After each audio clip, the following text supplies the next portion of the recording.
We all do it. We share our favorite restaurant, our favorite shoes, our latest workout, and other products we love on social media. Last year, sharing these types of things online generated billions of dollars in sales. With more people shopping online every day, that number is expected to be in the trillions by 2026.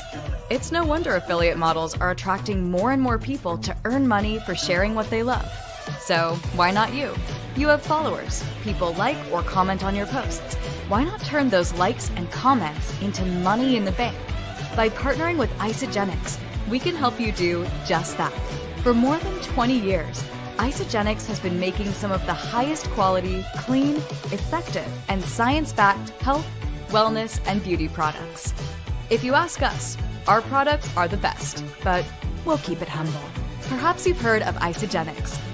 We're known for offering the original side gig, but now we are introducing a brand new simple affiliate model. What this means for you is, as an Isagenix brand partner, you'll be able to market a whole bunch of products you can confidently stand behind, ones that have been clinically studied and validated with ingredients you can be proud of. So let's talk about money, shall we? As a brand partner, you'll start earning 20% commission, and that 20% can scale up to 35% as more people purchase from you. On any Isagenix product you sell, big or small, you can get up to 35%. Every single product you sell, you get paid, even if that same customer has ordered once or 10 times. You earn every time. That's different than pretty much every affiliate program. We don't have startup fees. You don't have to buy anything. No quota. Our commission rates are based on actual sales. No confusing point systems to worry about. Just share a link, and when someone buys, you get paid. It really is that simple. In addition to great products and more money than other affiliate programs, Isagenix helps you get set up fast. We suggest the best products to share, provide you with social content, and give you the analytics you need to nurture your customers while inspiring new ideas to keep the money coming in. Our products are perfect for anyone looking to invest in their health and wellness. And the best part is, millions of people are looking for products just like ours. Think about it, but don't think too long. That money has to be made by someone, so why not you?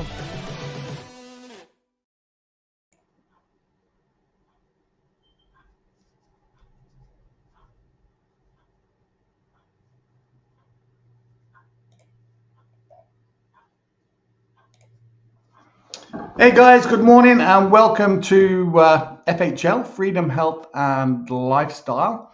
And of course, we're on episode 72 and we're going to do like a listen along.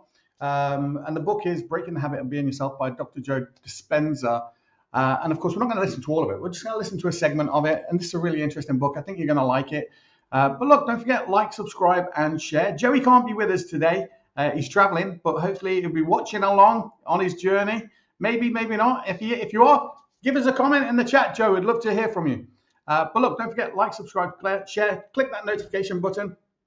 And that way you'll be notified when we're usually on. It's usually around the same time every week. I say that every week. And of course, this is personal development with a lifestyle plan. And of course, I focus on the 16-week challenge, tactics and solutions. Rule number 1, we'll get into some of that later on. But if you were just watching that earlier video, you can actually get involved and actually earn some money too if you wanted to. But the 16-week challenge is all about looking and feeling the best you felt in a decade, right? Being able to eat what you want when you like, and you understand it's going to move you closer or further from your goal. You know, imagine being able to eat what you want and still seeing great results on the scales, right? So that's what it's all about. And again, you can go to Facebook, The Real Mick McQuillan, download your goal sheet, get yourself started, send it into myself or send it into Joey. And of course, we'll be happy to have a conversation with you on how you can look and feel and move and think better. We all want better, right? But of course, we're looking for a no limits, transform your life. And I think that this Breaking the Habit of Being Yourself by Dr. Joe Dispenza is a great place to start. And I'm hoping to kind of pique your curiosity really just by listening along to this short segment. We're not going to be all day, right? We're just going to be max 40 minutes or so. But have a listen along, right? Now, if you are interested in learning more or getting this book, the link is in the description for the full audio book. It's 10 hours long. You can listen to it on your way to and from work or to and from the gym or even at the gym or wherever you listen to it, right? So check it out. I think you'll enjoy it. I love this book, and let's get into it, right? So we've got Breaking the Habit of Being Yourself. Again, the link is in the description, and we're going to get straight into it. We'll go full screen in a second. So I'll be behind the scenes, and of course, look, and if something piques my curiosity, maybe I'll just jump in and we'll just I'll share my thoughts on it. Let's go. To understand how the world works, we had to look to its tiniest component. Oh, just so you know, we're not starting from the beginning, right? Just in case you're wondering, we're not starting from the beginning. I'm about 40 odd minutes in here. So 41 minutes to be precise, actually. So just so you know, we're not at the beginning of the book, right? Thus, out of these particular experiments, a new field of science was born called quantum physics. This change was a complete reimagining of the world we'd thought we'd lived in, and it led to the proverbial rug being pulled out from under our feet. Feet we used to think were planted on solid ground. How so? Well, think back to those old toothpick and styrofoam ball models of the atom. Before quantum physics came along, people believed that an atom was made of a relatively solid nucleus with smaller, less substantial objects either located in or around it. The very idea that with a powerful enough instrument we could measure, calculate the mass of, and count, number, the subatomic particles that make up an atom, made them seem as inert as cows grazing in a pasture. Atoms seem to be made of solid stuff, right?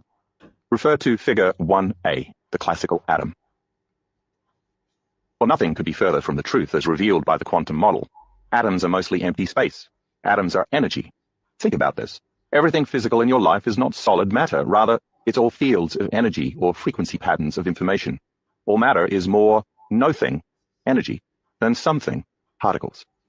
Refer to Figure 1b, the quantum atom. Refer to Figure 1c, the real quantum atom. But this alone wasn't enough to explain the nature of reality. Einstein and others had another puzzle to solve. Matter didn't always seem to behave in the same ways.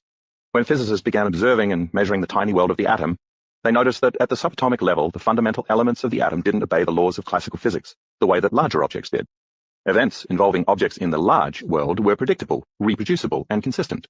When that legendary apple fell from a tree and moved towards the center of the Earth until it collided with Newton's head, its mass accelerated with a consistent force. But electrons, as particles, behaved in unpredictable, unusual ways. When they interacted with the nucleus of the atom and moved towards its center, they gained and lost energy, appeared and disappeared, and seemed to show up all over the place without regard to the boundaries of time and space. Did the world of the small and the world of the large operate under very different sets of rules? Since subatomic particles like electrons were the building blocks of everything in nature, how could they be subject to one set of rules, and the things they made up behave according to another set of rules? At the level of the electron, scientists can measure energy-dependent characteristics such as wavelength, voltage potentials, and the like. But these particles have a mass that is so infinitesimally small and exists so temporarily as to be almost non-existent. This is what makes the subatomic world unique. It possesses not just physical qualities, but also energetic qualities. In truth, matter on a subatomic level exists as a momentary phenomenon. It's so elusive that it constantly appears and disappears, appearing into 3 dimensions and disappearing into nothing, into the quantum field, in no space, no time, transforming from particle, matter, to wave, energy, and vice versa. But where do particles go when they vanish into thin air? Refer Figure 1d, collapsing the wave function. Consider again that old-school toothpick and styrofoam ball model on how atoms were constructed.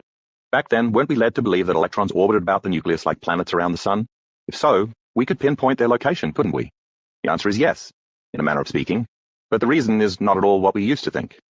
What quantum physicists discovered was that the person observing or measuring the tiny particles that make up atoms affects the behavior of energy and matter. Quantum experiments demonstrated that electrons exist simultaneously in an infinite array of possibilities, or probabilities, in an invisible field of energy. But only when an observer focuses attention on any location of any one electron does that electron appear. In other words, a particle cannot manifest in reality, that is, ordinary time-space as we know it, until we observe it. Quantum physics calls this phenomena collapse of the wave function, or the observer effect. We now know that the moment the observer looks for an electron, there is a specific point in time and space when all probabilities of the electron collapse into a physical event. With this discovery, mind and matter can no longer be considered separate.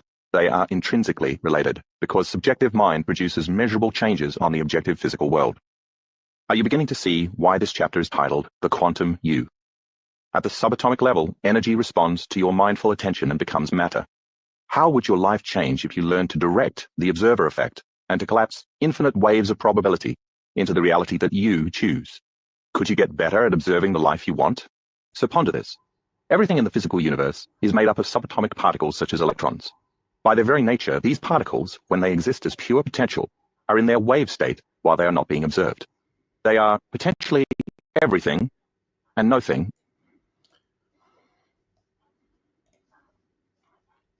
Hold on, just 1 second, right? So I probably should have prefaced this a little bit better, okay?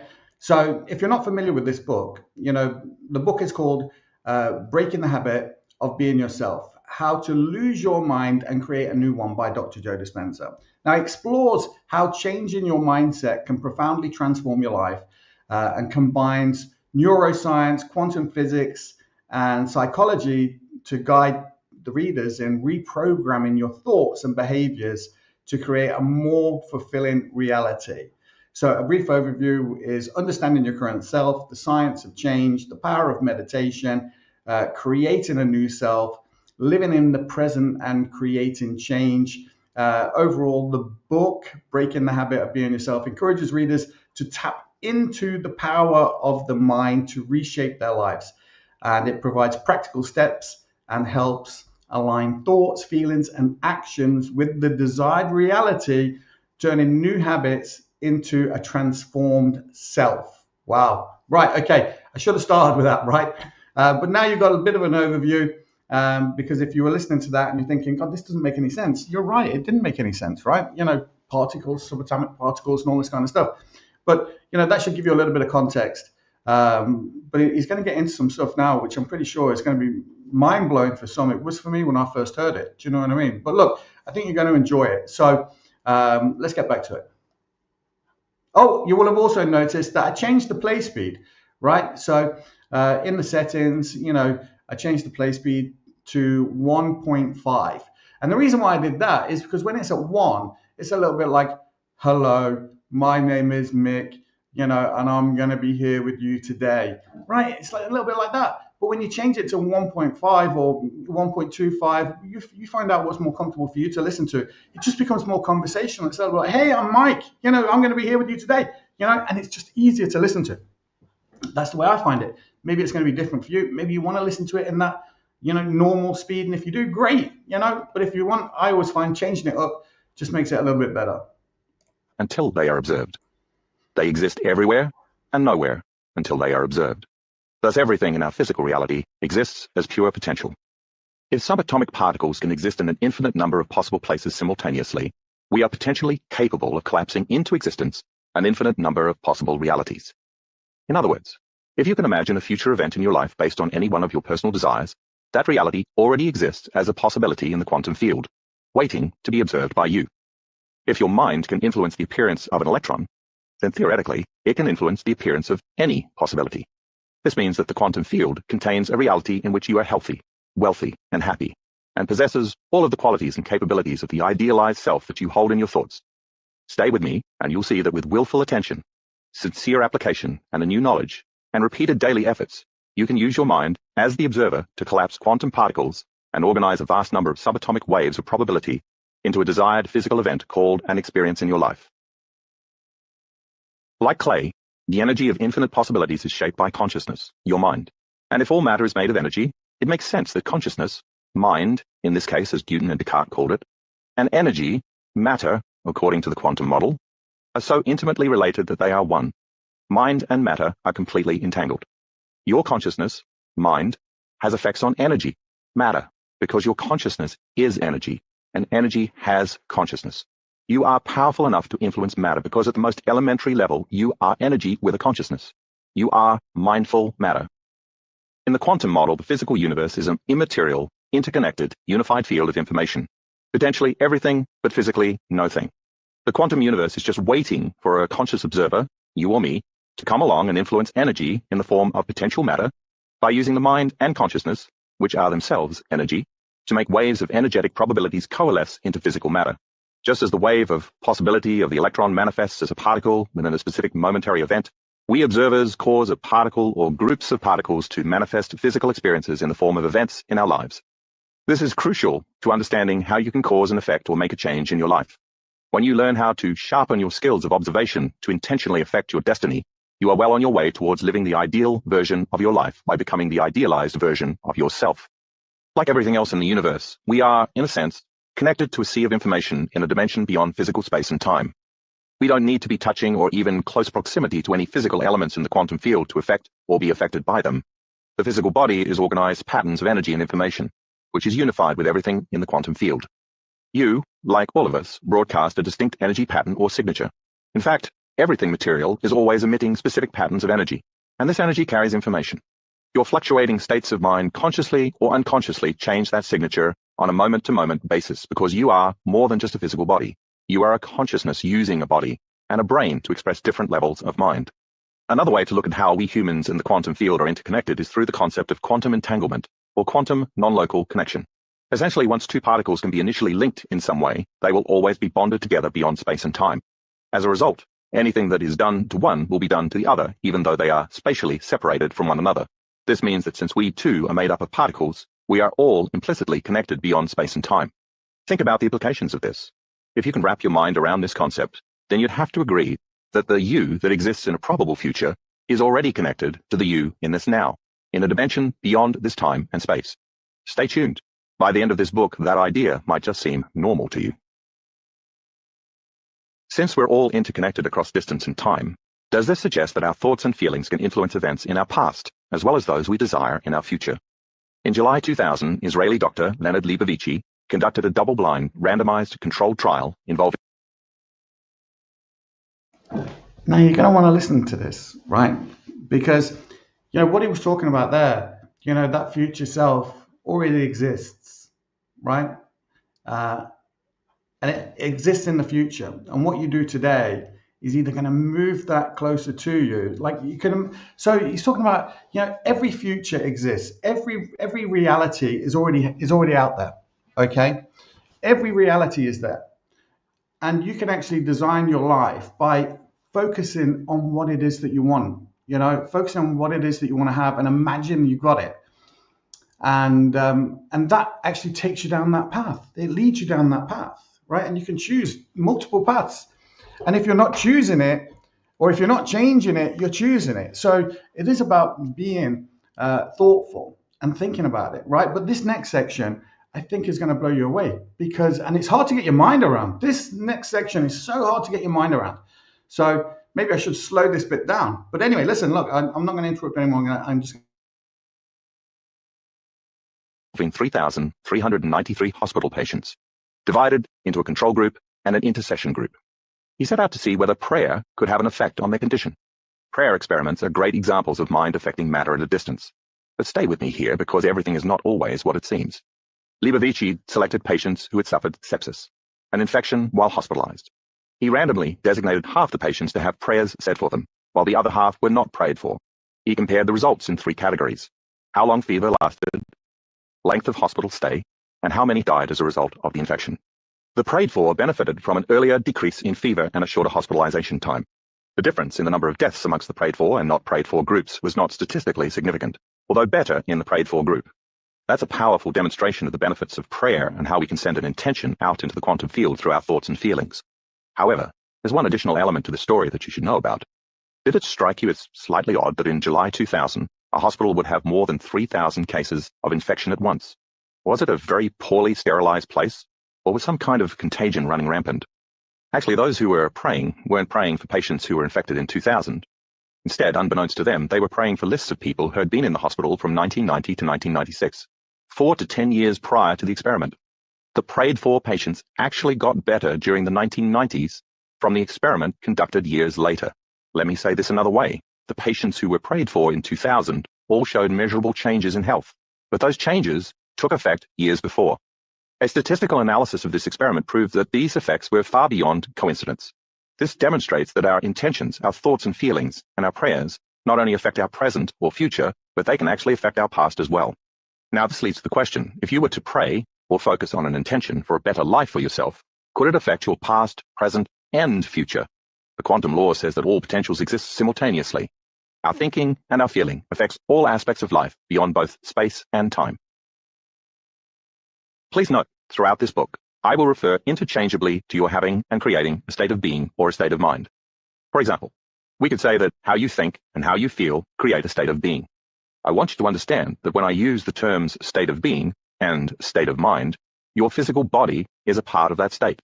In fact, as you will see later on, many people exist in a state in which the body has become the mind, when they are ruled almost exclusively by the body and how it feels. So when I talk about the observer having an effect, it's not just the brain that is at work influencing matter, but the body as well.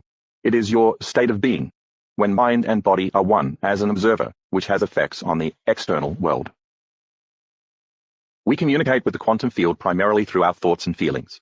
Since our thoughts are themselves energy, as you know, the electrical impulses the brain generates can easily be measured by devices such as an EEG. Before I go into greater detail on how this works, I want to share with you a remarkable study that demonstrates how our thoughts and feelings influence matter. Cellular biologist Glenn Rain, PhD, conceived a series of experiments to test healers' ability to affect biological systems.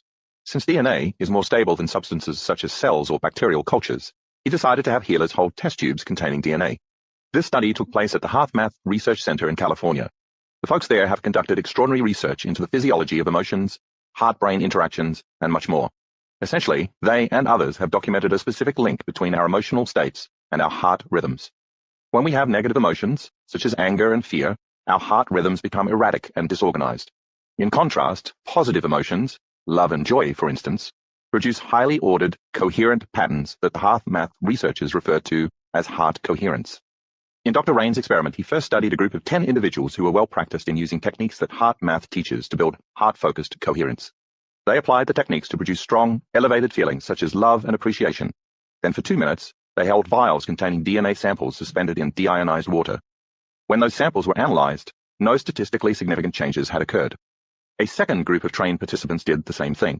But instead of just creating positive emotions, the feeling of love and appreciation, they simultaneously held an intention, a thought, to either wind or unwind the strands of DNA. This group produced statistically significant changes in the conformation, shape of the DNA samples. In some cases, the DNA was wound or unwound as much as 25%. A third group of trained subjects held a clear intent to change the DNA, but they were instructed not to enter into a positive emotional state. In other words, they were only using thought, intention, to affect matter. The result? No changes to the DNA samples. The positive emotional state that the first group entered did nothing by itself to the DNA. Another group's clearly held intentional thought, unaccompanied by emotion, also had no impact. Only when subjects held both heightened emotions and clear objectives in alignment were they able to produce the intended effect. An intentional thought needs an energizer, a catalyst, and that energy is an elevated emotion. Heart and mind working together. Feelings and thoughts unified into a state of being. If a state of being can wind and unwind strands of DNA in 2 minutes, what does this say about our ability to create reality? What the HeartMath experiment demonstrates is that the quantum field doesn't respond simply to our wishes, our emotional requests. It doesn't just respond to our aims, our thoughts. It only responds when those two are aligned or coherent, that is, when they are broadcasting the same signal. When we combine an elevated emotion with an open heart and a conscious intention with a clear thought, we signal the field to respond in amazing ways. The quantum field responds not to what we want, it responds to who we are being. Since every potential in the universe is a wave of probability that has an electromagnetic field and is energetic in nature, it makes sense that our thoughts and feelings are no exception.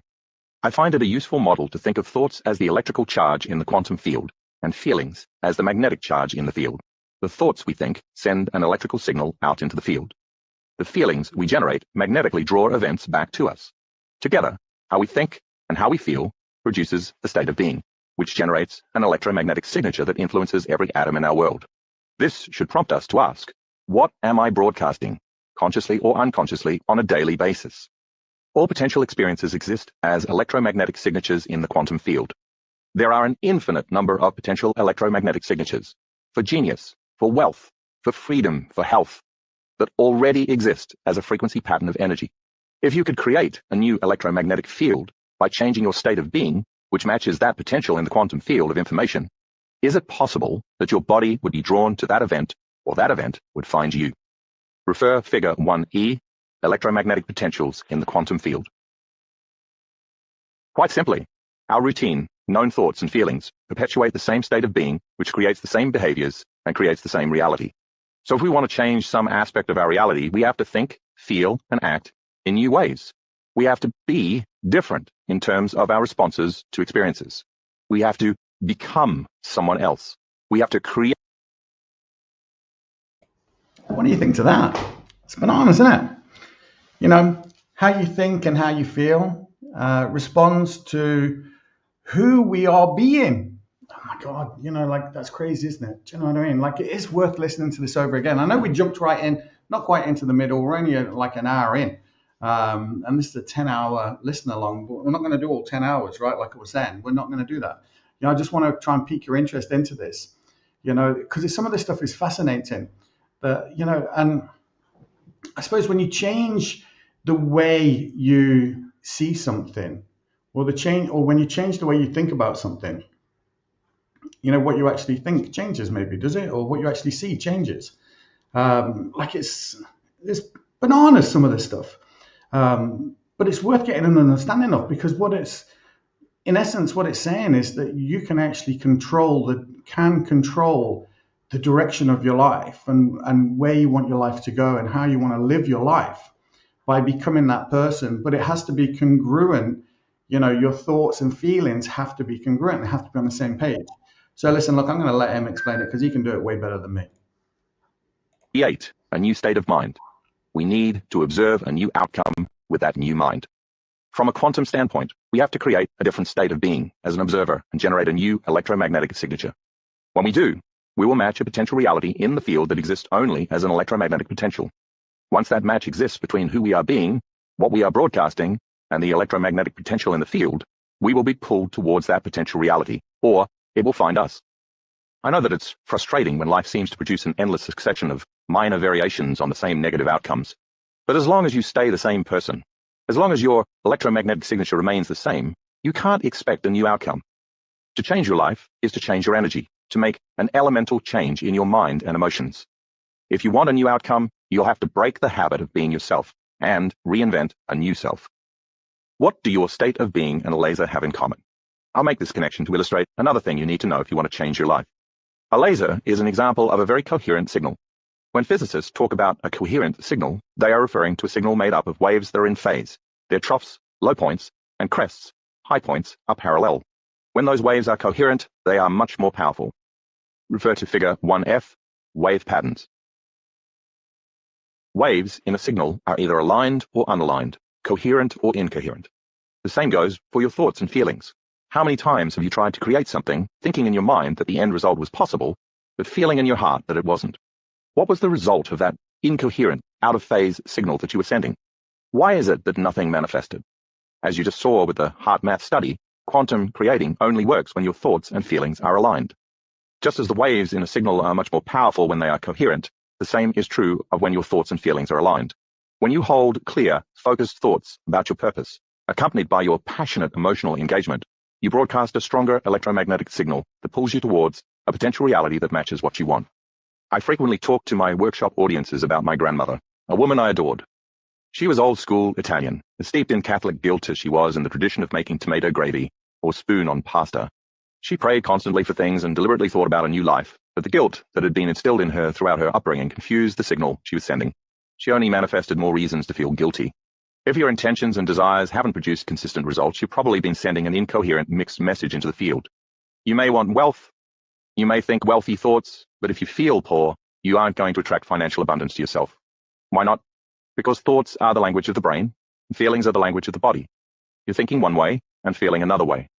And when the mind is in opposition to the body, or vice versa, the field won't respond in any consistent way.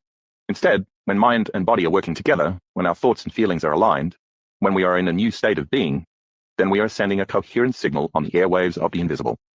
Now let's fill in another piece of the puzzle. To change our reality, those outcomes that we attract to ourselves have to surprise, even astonish us in the way in which they came about. We should never be able to predict how our new creations will manifest. They must catch us off guard. They have to wake us up from the dream of the routine reality that we've grown accustomed to. These manifestations should leave us with no doubt that our consciousness made contact with the quantum field of intelligence.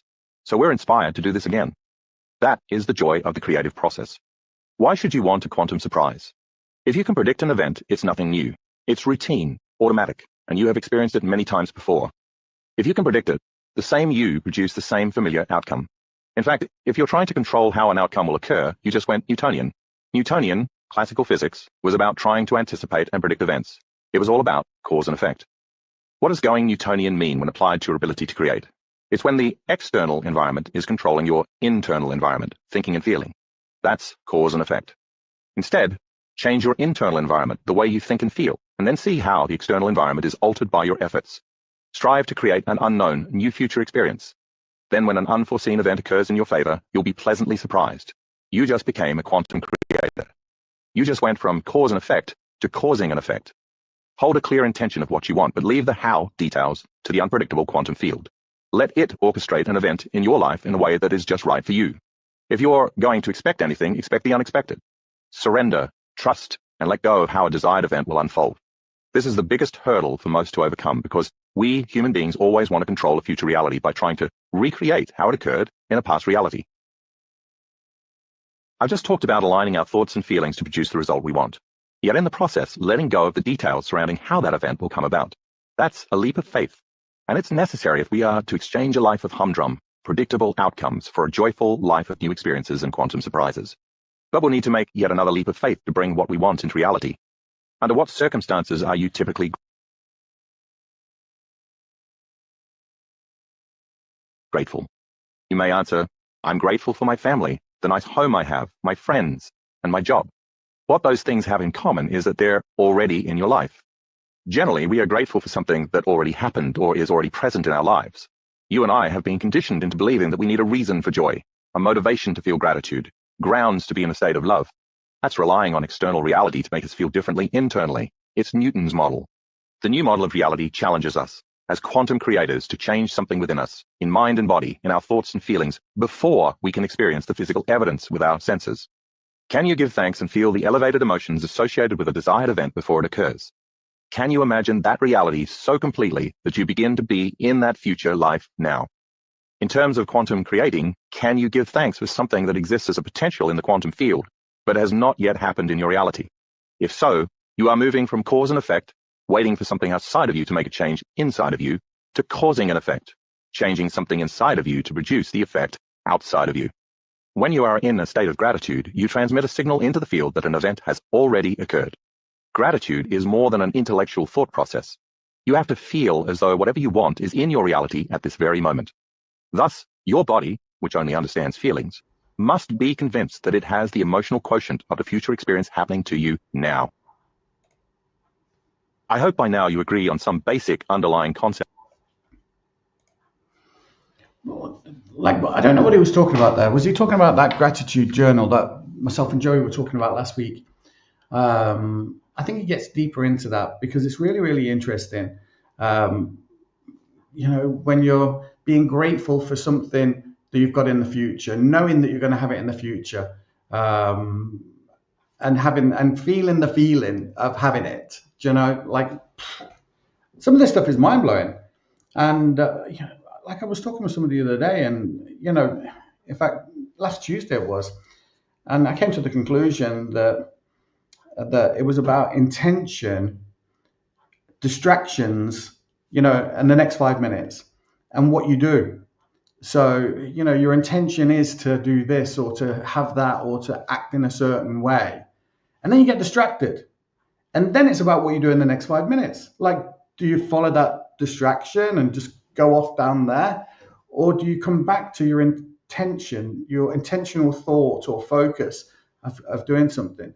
So I think this is the same. It's about intentionally thinking in a certain way, intentionally feeling in a certain way, and then distractions, they come along, they do. And then it's about the next 5 minutes. What happens? Do you follow that distraction to its conclusion where you literally have wasted your time? Maybe it's not a distraction. Maybe it's a problem that needs to get solved. And again, that can be done intentionally, right? So look, I don't have all the answers. I wish I did. But look, we'll get back to it anyway, right? I think it's interesting. Concepts of the quantum model, that all physical reality is primarily energy existing in a vast web that is interconnected across space and time. That web, the quantum field, holds all probabilities, which we can collapse into reality through our thoughts, consciousness, observation, feelings, and state of being. But is reality nothing but indifferent electromagnetic forces acting on and in response to one another? Is the animating spirit within us simply a function of biology and randomness?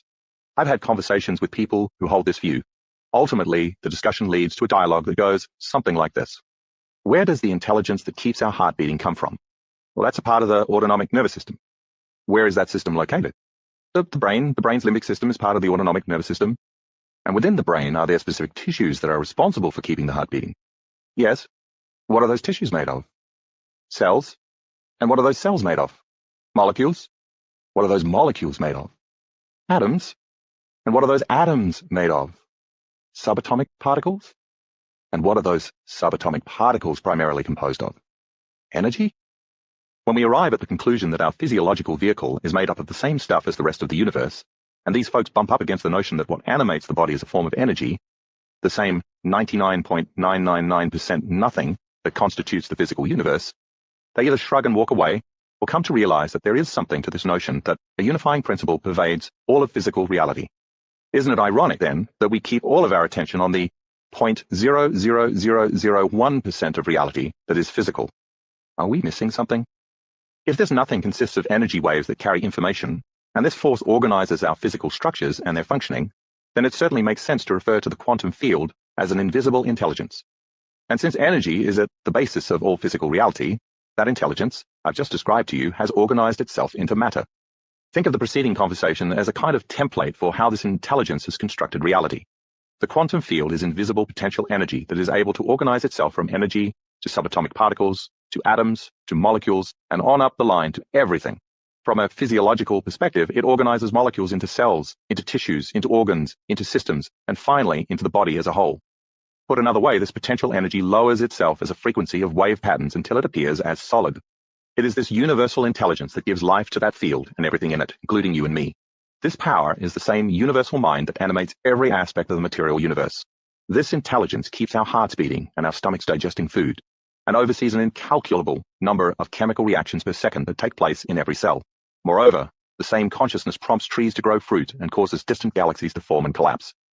Because it exists in all places and times and exerts its power within us and all around us, this intelligence is both personal and universal. Understand that this universal intelligence possesses the same awareness that makes us individuals, consciousness or mindfulness. Even though this power is universal and objective, it does possess a consciousness, an awareness of self, and its own ability to move and act within the material universe. It is also completely mindful on all levels, not just of itself, but of you and me. Because this consciousness notices everything, it observes and pays attention to us. It is aware of our thoughts, our dreams, our behaviors, and our desires. It observes everything into physical form. How can a consciousness that has created all of life, that expends the energy and will to consistently regulate every function of our bodies to keep us alive, that has expressed such a deep and abiding interest in us, be anything but pure love? We've talked about two aspects of consciousness, the objective consciousness. Do you remember we were talking, oh my God, I can't remember when it was, a good few episodes back. Do you know what I mean? But, Joey and I were discussing a book called The Science of Getting Rich by Wallace D. Wattles, written in the early 1900s. And, he was, I know Dr. Joe Dispenza here is just talking about universal intelligence. But if you remember, in that book, The Science of Getting Rich, written well over 100 years ago, he was talking about a thinking substance that permeates, and fills every space in the universe. Or, and it all sounds very familiar, like, what Dr. Joe Dispenza is saying here is the same as what was being said in that book that was written over 100 years ago. It's very interesting. Now, I know they're using different words to describe, the same thing, in effect, I think. So look, check out that book as well. The Science of Getting Rich by Wallace D. Wattles.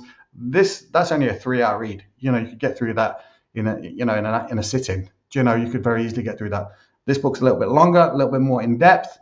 But I love that other book as well. I'll probably listen to it once or twice a year at least, because it's just a fun book to listen to. And this one's a little bit more deep, right? It's really the science. Quantum science. But look, let's get back to it. Conscious intelligence of the field, and the subjective consciousness that is the free-willed, self-aware individual. When we emulate the properties of this awareness, we are becoming creators. When we feel resonance with this loving intelligence, we become like it. This intelligence will orchestrate an event, an energetic response, to match whatever the subjective mind puts out into the quantum field. When our will matches its will, when our mind matches its mind, when our love for life matches its love for life, we are enacting this universal consciousness. We become the elevated power that transcends the past, heals the present, and opens the door to the future. Here's how this orchestration of events works in our lives. If we have experienced suffering, and within our minds and bodies we hold that suffering and express it through our thoughts and feelings, we broadcast that energetic signature into the field.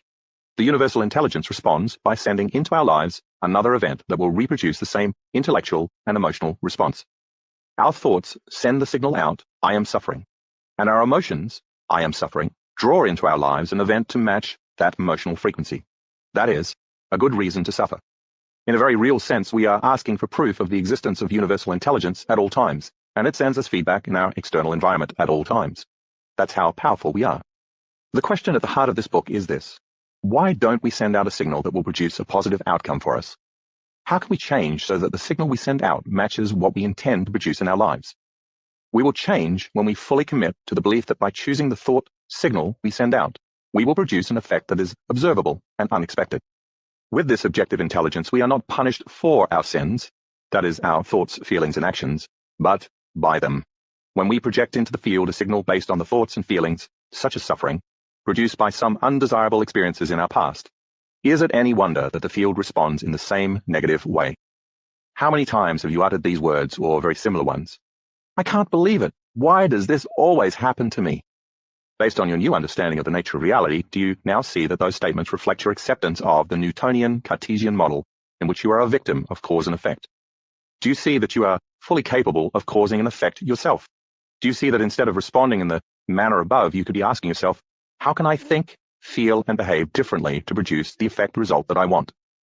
Our mission, then, is to willfully move into the state of consciousness that allows us to connect to universal intelligence, make direct contact with the field of possibilities, and send out a clear signal that we truly expect to change and to see the results that we want in the form of feedback produced in our lives.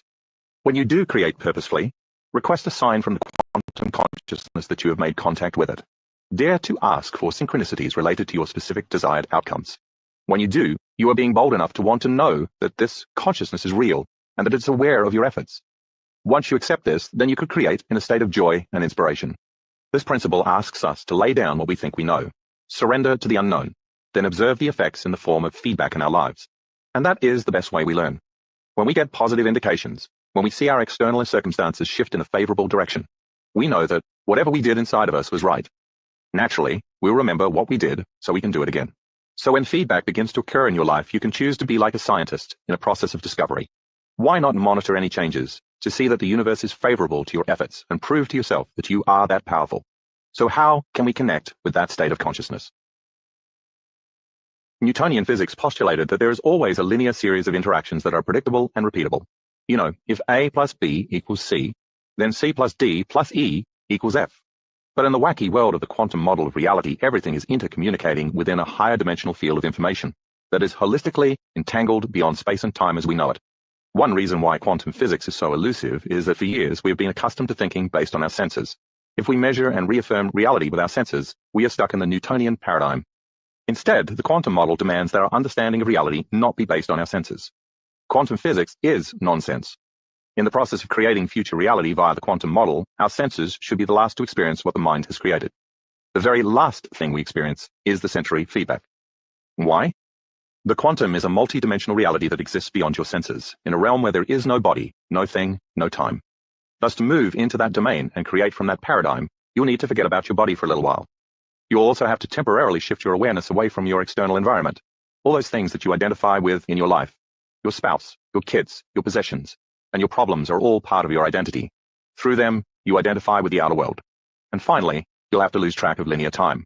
That is, in the moment when you are intentionally observing a potential future experience, you will have to be so present that your mind no longer vacillates between memories of the past and expectations of a same-as-usual future.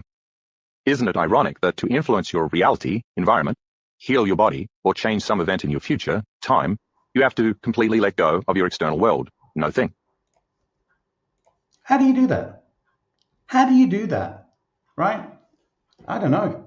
Like, it's definitely interesting. It is so interesting that you can think your future into existence and not just think it, you've got to feel it too. That's what he's talking about, right? You have to release your awareness of your body, no body. You have to lose track of time, no time. In effect, you have to become pure consciousness. Do that, and you'll have dominion over the environment, your body, and time. I affectionately call these the big three. And since the subatomic world of the field is made purely of consciousness, you cannot enter any other way than via pure consciousness yourself. You cannot walk through the door into the quantum field as a somebody. You must enter as a nobody. Your brain has the innate ability to harness this skill. Stay tuned for more.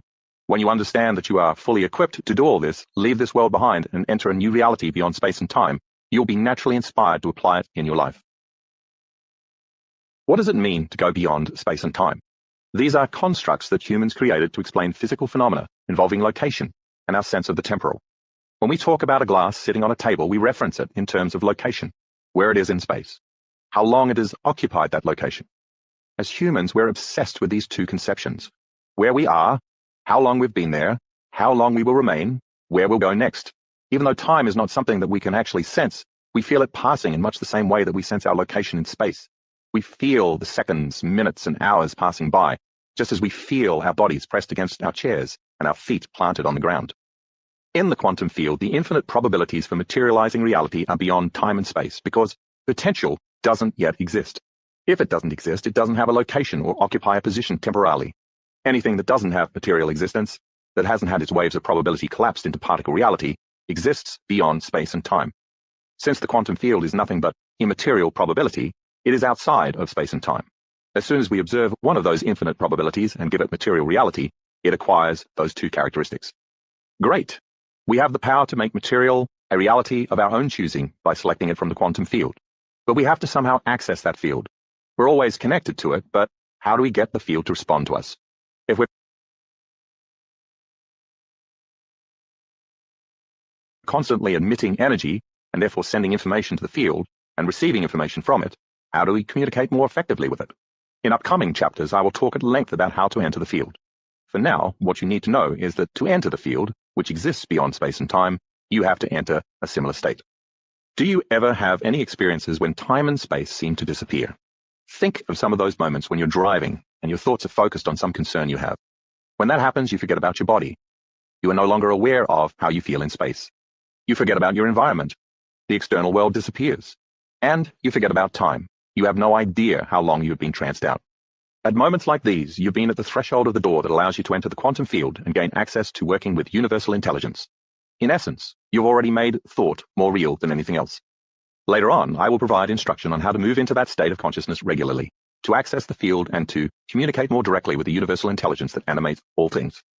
As this chapter has progressed, I've led you from the notion that mind and matter are fully separable to the quantum model, which states that they are inseparable.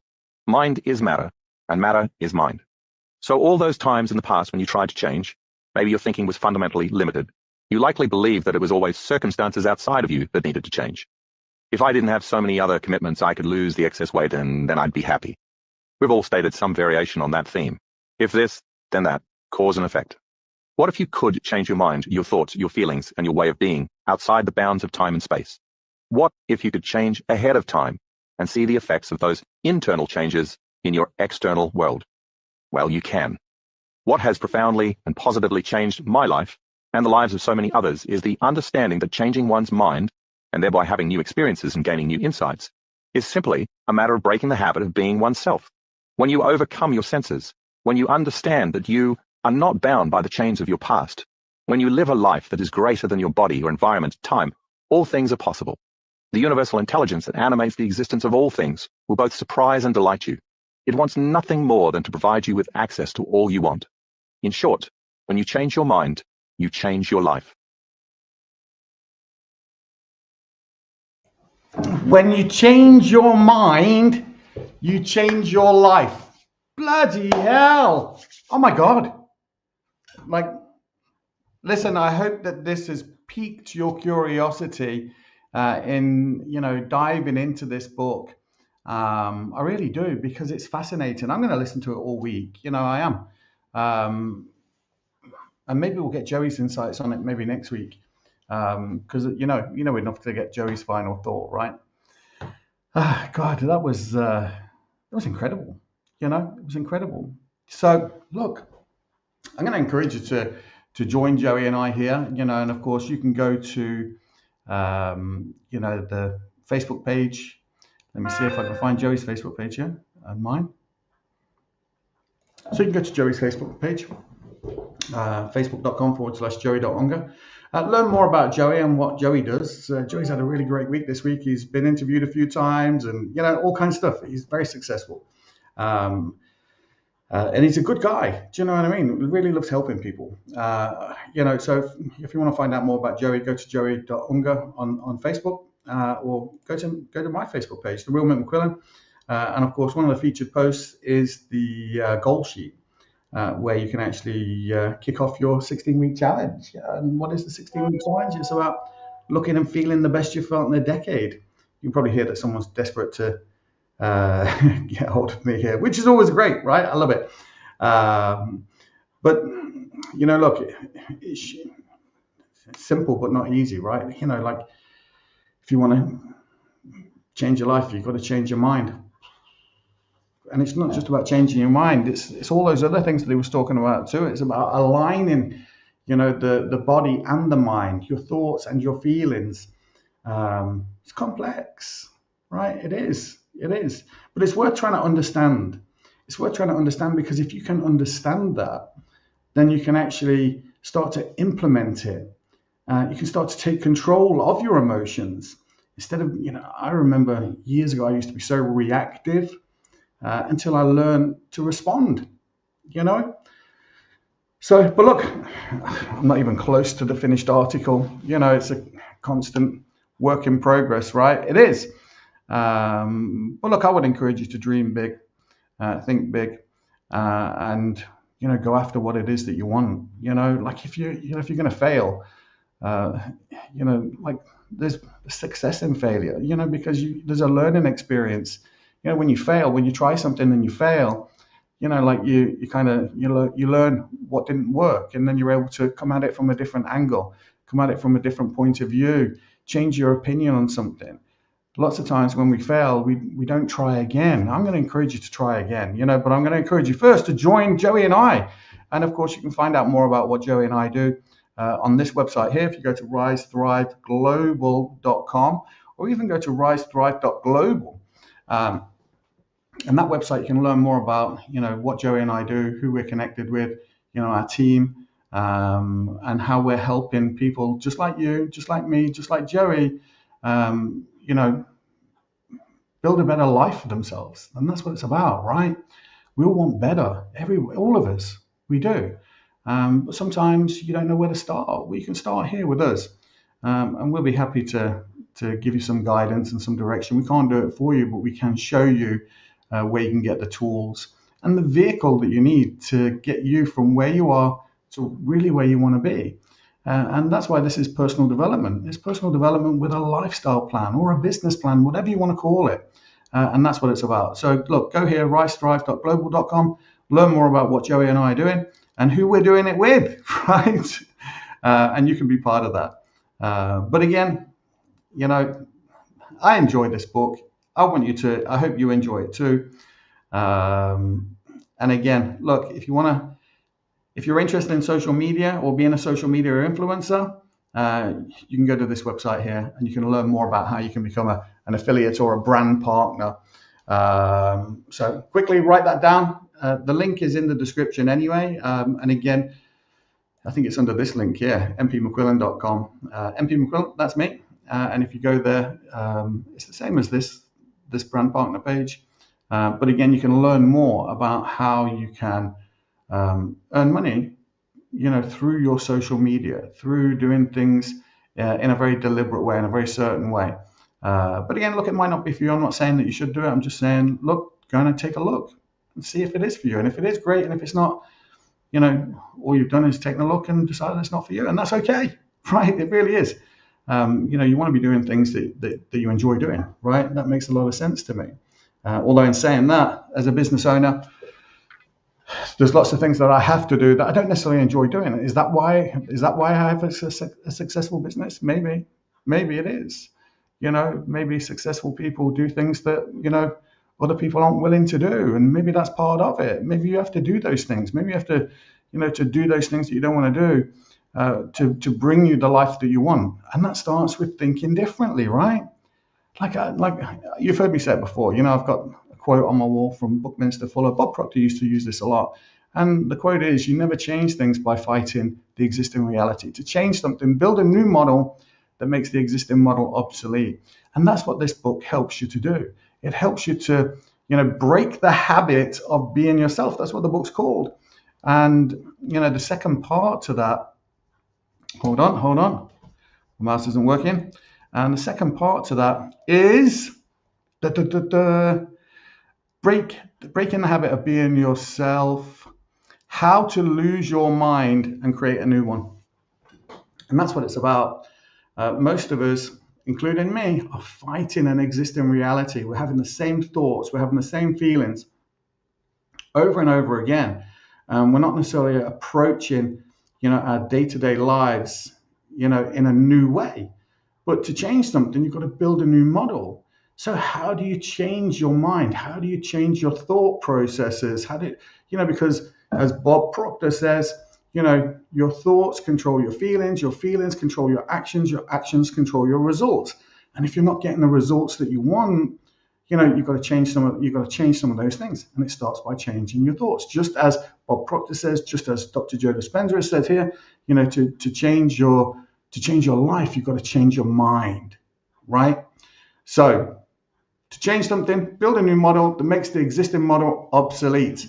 So we've got to create new neurological pathways, right? We were talking about that last week, in that book that we were listening to last week by Justice O'Malley, You Become What You Think. So that was interesting, right? So there's a couple of books that you could be listening to. Maybe you listened to all of that one last week. I hope you did. If you weren't, go back to episode 71. The link is in the description. A little bit shorter, that book. But again, you can, you want to be using these books as, or use your car as a university and listen to these books as you're driving around, doing your home to work routine, whatever it is you're doing, dropping the kids to school. I don't care. It doesn't matter. These books are important because, to be honest, they're important to me. They might not be important to you, but they're important to me. And it makes no difference to me whether you listen to these books or whether you read these books or not. It doesn't make any difference to me whether you do listen to these books or you do read these books. But if you do, it might make a difference for you, and that's what it's about. So listen, great to be here with you. Super excited to hear your comments and your thoughts on this book. Whether you've already read it, maybe you want to read it again. But listen, I'm going to leave it with you. I'm going to leave it with you till next week. And then we'll see what happens. Do you know what I mean? But I'm excited about it. I'm going to listen to this book all week, and I'm looking forward to it. All right, with that, we'll finish up. And of course, don't forget to like, subscribe, share, click the notification button so you'll get notified when we're on. And again, like I said, it's usually around the same time every week. We might go to twice a week. I'm not sure yet. But again, we're just hoping that we can help make a difference for you guys, right? And if we can, great. And if we're not, look, let us know what we can do differently. Let us know what it is that you're interested in. Okay, right. I'm going to play out with one of my favorite videos, and this is the Bob Proctor. Let me see. If you can dream it, you can do it. And a lot of this, when you listen to the words in this, a lot of this is going to match up with what you've already heard. All right, listen. See you guys next week. You see, we are created in a magnificent vibration, in an absolutely magnificent vibration. Born risk takers. Free. That conditioning takes place after birth. You can change it. It takes guts. It takes goals. How do you know something? You're sitting there watching this and you're thinking, my God, I'm going to change something. I always say, keep reminding yourself that you have tremendous reservoirs of potential within you, and therefore you are quite capable of doing anything you set your mind to. You really can. I don't care what the cynics tell you. Quit listening to some of your peers. Now all you must do is figure out how you can do it, not whether you can or not. When are you going to do it? When are you going to do it? You've got to create a sense of urgency. I'm going to do it right now. If you can see it, you can do it. But the beautiful truth is you can do anything. We got to know there is a place. There is a specific frequency. And if you get on that frequency, you're going to attract what you need to you. This is what it's all about. Why have you been endowed with such awesome powers? If you'll make a committed decision, this I'm going to do. And you don't have to know how. You do not have to know how.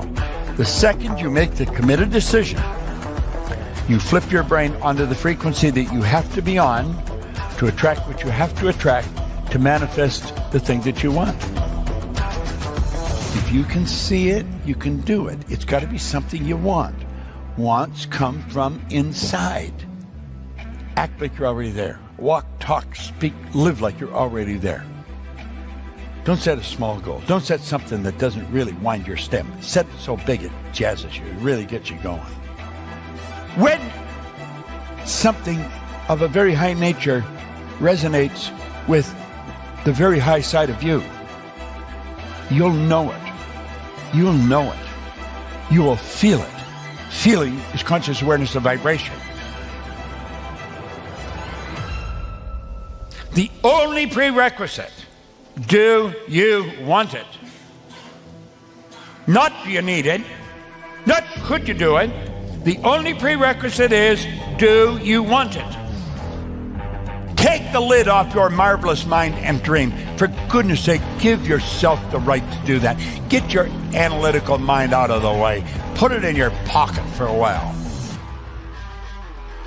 All you're doing is exploring, daydreaming. What did Lawrence say?